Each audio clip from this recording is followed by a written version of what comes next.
금년의 세수 상황은 경기 자산 시장이 좋지를 않기 때문에 쉽지 않은 그런 상황입니다. 올 들어 2달간 거친 올해 세금은 54조 2천억 원으로 1년 전보다 15조 7천억 원 줄었습니다.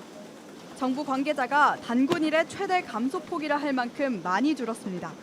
정부는 하반기 들어 경기가 회복되면 세수도 개선될 거라고 기대하지만 수출이 계속 나쁘면 쉽지 않을 거란 전망도 나옵니다. 해외에서 벌어들인 소득, 수출 이런 것들 여건까지 다 감안을 해야 하는데 그런 면에서 법인들의 실적이 계속 안 좋으면 세수가 크게 증가하지 않을 가능성도 있어요. 게다가 하반기엔 재산세와 종합부동산세를 합친 보유세 수입도 크게 줄어들 것으로 보입니다. 정부가 다주택자의 보유세 부담을 줄여준 데다 공시가격까지 크게 하락했기 때문입니다. 서울 강북에 사는 1주택자만 해도 용산 일부를 빼면 올해 종부세를 내는 사람이 없을 정도입니다. 이 때문에 자칫 부자 감세의 역풍을 맞을 수 있다는 우려도 나옵니다.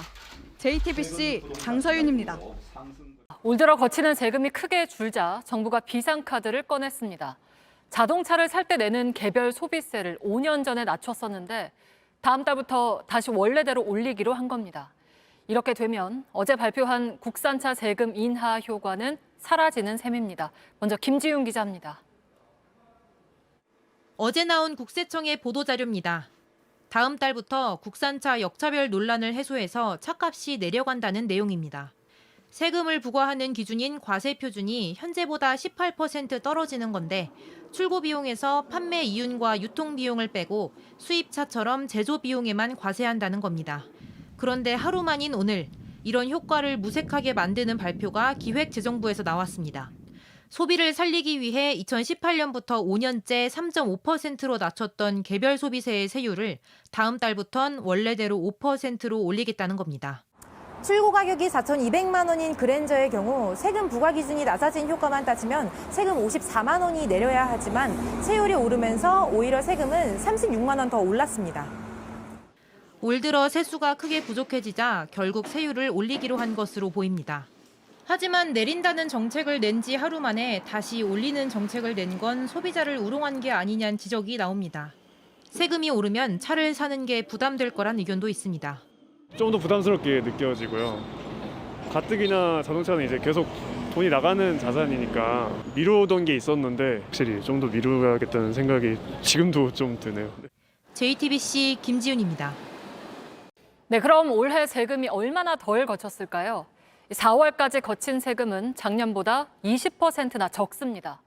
법인세나 부동산 보유세가 크게 줄었기 때문인데 이런 와중에 근로소득세만 더 거쳤습니다. 이러자 직장인들 사이에서는 부자 감세로 세수에 구멍이 난 상황에서 월급쟁이만 보험 취급하냐는 불만이 나옵니다. 김도훈 기자입니다. 올 들어 4월까지 거친 국세 수입은 134조 원. 지난해보다 20%, 34조 원이 덜 거쳤습니다. 가장 큰 원인은 전체 감소분의 절반가량을 차지한 법인세입니다. 경기 침체로 기업 실적이 나빠졌기 때문입니다. 여기에 부동산 양도소득세와 종합소득세 등 다주택자와 개인 사업자가 내는 세금도 줄었습니다. 부자 감세 논란에도 형 정부가 지난해 세제 개편안을 통해 세금 부담을 줄인 항목들입니다. 이 때문에 가뜩이나 경기 침체인데 세율까지 낮춰 세수 부족 사태가 더 커졌다는 지적이 나옵니다. 경기 둔화가 예측돼 있는 상황에서 대기업과 대자산가에 대해서 대대적인 감세를 추진했던 작년의 상황을 돌이켜보면 올해의 세수 부족 현상은 피할 수 없는 상황이었고 정책 선택에 실패한 것으로 보여집니다. 그런데 다 줄어든 건 아닙니다. 월급쟁이 직장인들이 내는 근로소득세는 지난해보다 1,000억 원 더 거쳤습니다. 이러자 직장인 사이에선 상대적 박탈감을 토로하는 불만이 나옵니다. 물가가 요즘에 너무 많이 올라서 월급 오른 것 체감도 안 되는데 법인세나 보유세만 줄여주고 이 직장인들이 내는 근로소득세는 계속 오르는 것 같아서 그게 불만입니다. 이에 대해 정부는 올해만 그럴 뿐 5년 평균으로 보면 다른 세금들이 근로소득세보다 더 많이 거쳤다는 입장입니다. JTBC 김도훈입니다.